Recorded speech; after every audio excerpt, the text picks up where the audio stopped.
대강교회 성도님들, 한 주간도 주님의 은혜 아래 평안하셨습니까? 요즘 날씨 적응하기 어렵죠? 더웠다가 너무 습했다가 또 너무 많은 비가 내리기도 하니까요. 요즘같이 이렇게 많은 비가 내릴 때면 우리 성도님들 비 피해는 없으셨는지, 또 이렇게나 너무 더운 날씨에 혹시나 건강은 안녕하신지 걱정이 됩니다. 늘 강건하시를 바라고 또 기도합니다. 여러분, 하나님의 말씀은요, 반드시 이루어집니다. 또 하나님께서 하신 약속은 반드시 이루시는 분이십니다. 여러분은 하나님께서 하신 약속을 반드시 이루시는 분이시라는 것을 믿으십니까? 구약시대 이스라엘과 하셨던 언약의 하나님은 오늘 우리에게도 마찬가지로 약속을 지키시고 이루시는 분이십니다. 그런데요, 그 약속이 우리에게 어떠한 은혜가 되는 약속도 있지만 반대로 심판에 대한 약속도 우리 주님은 동일하게 지키시는 분이라는 것을 우리는 주의해야 합니다. 하나님께서는 오랜 시간을 예레미야 선지자를 통해서 유대 민족의 악함을 경고해 오셨습니다. 심지어 그 경고의 내용조차도 어떨 것인지를 적나라하게 경고하셨습니다. 하지만 그들은 귀 기울이지 않았습니다. 오히려 하나님의 말씀을 전달하는 예레미야 선지자를 핍박합니다. 그런 핍박 가운데 예레미야 선지자는 묵묵히 하나님의 말씀을 전하지요. 오늘 본문은 하나님께서 심판의 경고를 실행하시는 내용입니다. 하나님께서는 이방인 나라 바벨론을 통해서 유대 민족을 심판하십니다. 시드기야 왕 제9년 열째 달에 바벨론의 느부갓네살 왕과 그의 모든 군대가 와서 예루살렘을 에워싸고 치기 시작합니다. 그렇게 바벨론은 예루살렘을 18개월, 약 1년 6개월 만에 함락을 시킵니다. 예루살렘의 사람들이 예레미야의 말을 듣지도 믿지도 않았던 이유가 그들의 예루살렘 성은 절대로 무너지지 않을 거라는 헛된 신념이 있었기 때문인데 결국 그 신념은 함께 무너지고 말았습니다. 자기의 헛된 신념에 사로잡혀서 하나님의 말씀과 뜻에 귀 기울이지 못하고 외면한 이들의 결과가 어떤 것인지를 볼 수 있는 장면인 것 같습니다. 사랑하는 성도 여러분, 하나님께서 나에게 말씀하시는 것이 있다면 우리는 귀를 기울일 의무가 있습니다.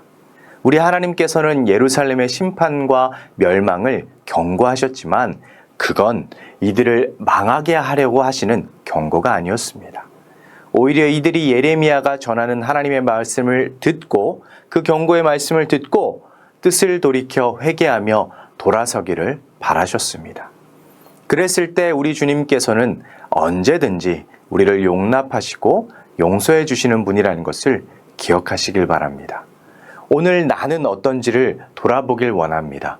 나는 과연 나의 뜻과 하나님의 뜻이 다를 때, 또 나의 오랜 신념이나 습관들이 하나님의 말씀과 다른 방향일 때 나는 과연 하나님의 말씀과 뜻에 귀를 기울이고 뜻을 돌이키는지 아니면 여전히 아직도 나의 잘못된 고집과 잘못된 습관만을 쫓아 살아가고 있는지를 돌아보기 소망합니다.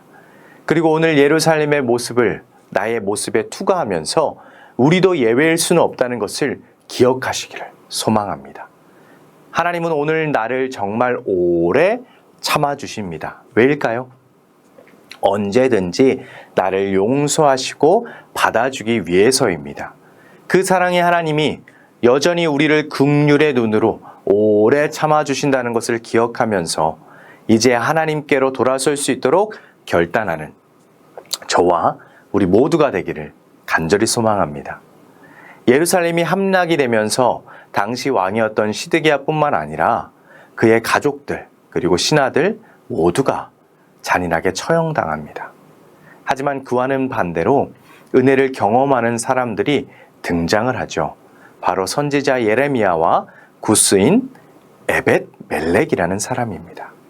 오랜 시간을 모진 고통과 핍박 속에서도 뜻을 저버리지 않고 하나님의 말씀대로 순종하고 따랐던 예레미야는 다른 이들이 처형당하는 것과는 반대 대우를 받습니다.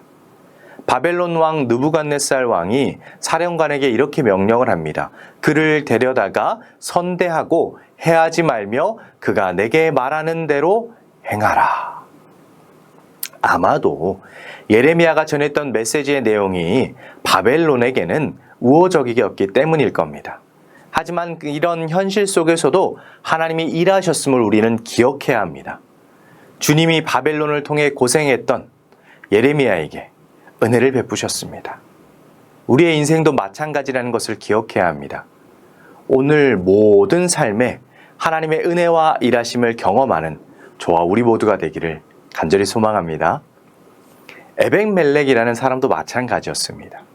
그는 예레미야가 억울하게 갇혔을 때 담대하게 예레미야의 석방을 주장하며 그를 구한 사람이었습니다. 하나님은 이 일을 기억하셔서 내가 나를 믿었음이라 라는 말씀과 함께 예루살렘 멸망 전에 그를 구원하셨습니다. 이처럼 하나님은 정의와 공의를 행하는 자에게도 은혜를 베푸시는 것을 확인할 수가 있습니다. 오늘 말씀을 통해서 약속을 반드시 이루시는 하나님, 그리고 은혜 베푸시는 하나님을 볼 수 있었습니다. 바라기는요, 우리를 긍휼히 여기시며 오래 참아주시는 우리 주님의 말씀에 더욱 귀를 기울이며 주님의 말씀을 따라 살면서 주님 주시는 그 은혜를 누릴 수 있는 저와 우리 모두가 되기를 간절히 소망합니다. 괴롭고 힘든 그때에 그러나 그때에도 하나님께서는 우리에게 은혜를 약속하시는 분이시라는 것을 믿고 살아가는 그런 저와 우리 모두가 되기를 소망합니다.